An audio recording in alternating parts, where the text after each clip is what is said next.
Welcome, and you're still watching Unleashing Your Potential with myself, Coach Torisu. We are talking about happiness, and Coach Amelia was actually emphasizing that how safe it is to actually be okay with loving your money, and that because it makes you happy, right?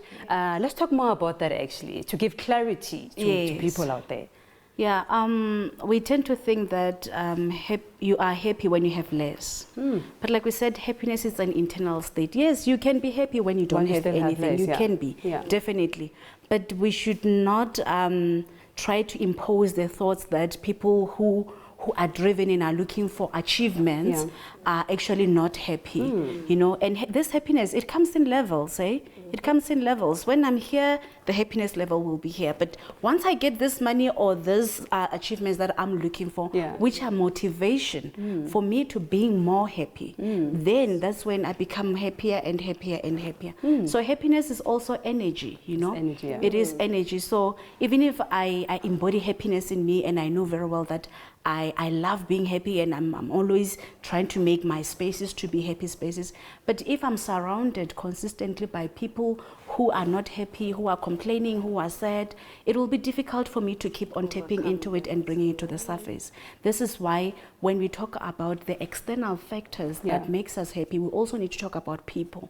The kind of relationships we choose, the motivation towards making money. We need to talk about, even if it's a qualification, even if it's a marriage, even if it's a car, it's okay to look for that Range Rover. If it's a Range Rover that you love, to say, the day I buy that car, I'll be happy. But do not forget to start being happy now.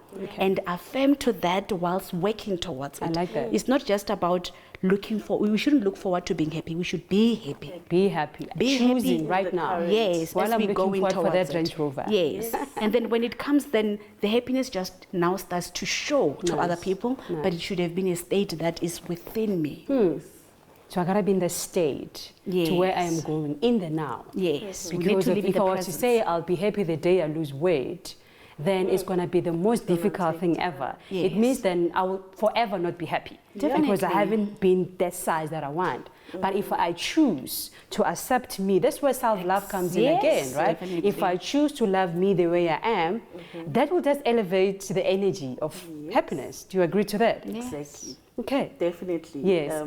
When we choose those happy feelings and happy surroundings around us, it's more like, you know, we like to use the term that says you need to fill your cup. So you need to fill that happiness cup as well. It's not just only love, you know. So yeah, it's definitely. Happiness. Yes. So here I am at home, the environment where I'm staying, it doesn't really allow me to be that happy. The people that I stay with at home, let's say I choose consciously to be happy, but every day when I wake up, the energy at home is not like starting from my partner to the children, at work. How do I now just tap into neglecting everything and choosing to be happy? How does it start up? That's a great question. That's what I'm looking at you. Yeah, you know, I was once in that situation that my family, my son is a moody person, my husband was a moody person, and I'm always happy. You know, I wake up with a smile and already shouting, you know, and everyone is like, why are you so happy in the morning? And I'm like, I just love being happy. This is me. And luckily enough for me, as we worked on the journey of being happy in a home and creating that happy environment, it rubbed off on my family eventually, you know. That's why it's energy. Yes, it's energy, because there was once a time when my husband said, you know, when you are still asleep and we are up, we are anxiously waiting for you to wake up, because you just they want to tap into that. They tap into my happiness energy. That's beautiful. So yeah, I think it is an amazing energy to be in a happy space. And I love that my daughter is exactly like that. When she wakes up, she's smiling, she's happy, she's laughing. Doesn't matter whether it's 6 a.m., you know? So we do tap into that energy, because when she smiles, I smile back. When she laughs, I don't know what she's laughing at. I join in and I laugh.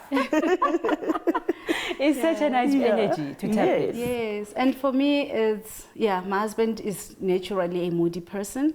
and I can see that the kids took it with them, especially in the morning. shame. You know, you'd find us arguing. He would be like when I wake up in the morning, hey, even neighbors for sure they know. Like I say, good morning, people. You know, like I'm this person, and like I said, I always wanted to. I grew up wanting to make other people happy until I realized that I need to also, because I was projecting it outside, but it wasn't there inside. Okay. So the minute I went on the self-discovery journey and the self-mastery happy journey to become happy, I started becoming happy. And like she said, when the cup is full, it overflows to everybody else. And it got to a point where my husband would start saying, but I'm not a morning person. And I would say, I'm a morning person. You know, and they tap into it. They definitely tap into their happiness mode. I hear we were talking about self-discovery journeys, like individually. Is that some sort of therapy or what? Because there might be somebody out there saying, I want this, but then is this self-discovery something that I grab, or what is it actually? It's when you start being aware of where you are currently, where you'd love to be in the future, and what steps do you need to take to get that. You know, with me, when I'm saying self-discovery, when I woke up one morning, I thought, this can't be it, Vicky. There has to be more for you. There has to be something that you need to be doing, you know. You can't be receiving calls from your friends, everyone, tapping into your happiness energy. They call you and they're depressed or they're going through some stuff. And when the call ends, they are happy, you know, they're in a good space, or they have the clarity that they needed.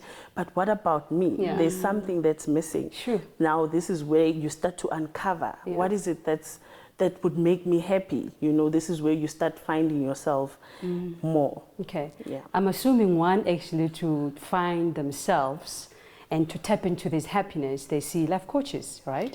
What, did you guys went to see coaches? Was it you went for a therapy? You went for, what is it? What happened today? For me, it started with experiencing life, being life coached. Okay. That time, I was actually doing life coaching unaware. Uncertified like I said, in that way. I was uncertified, but then when this other lady, Lynn, I'm still looking for her, I still need to thank her. Oh, shame. You know, when I was being qualified as an environmental scientist and now being unable to go to find a job in that field made me very sad. Okay. But now I'm grateful for that. I realized that it was God's planned journey. And then I started off working as an accounting assistant. I worked in finance, HR, career. Then you've been... You know, I've been around, but now the dots are connecting. Now I realize why I had to go through Why you it had all. to go through But that. at that time, I wasn't happy. I wasn't happy. Then I ended up working as a career education officer, facilitator then officer, and helping people to discover this discovery, helping people to discover where their journey could actually go career-wise, help me want to help myself. Okay. And that's when I reached out for help. There was a lady from Cape Town, Mam Tobeka. I love this story. I would like to hear more about it, but can we quickly just go for a quick break, and we're going to talk about Mam Tobela when we come back. Yes.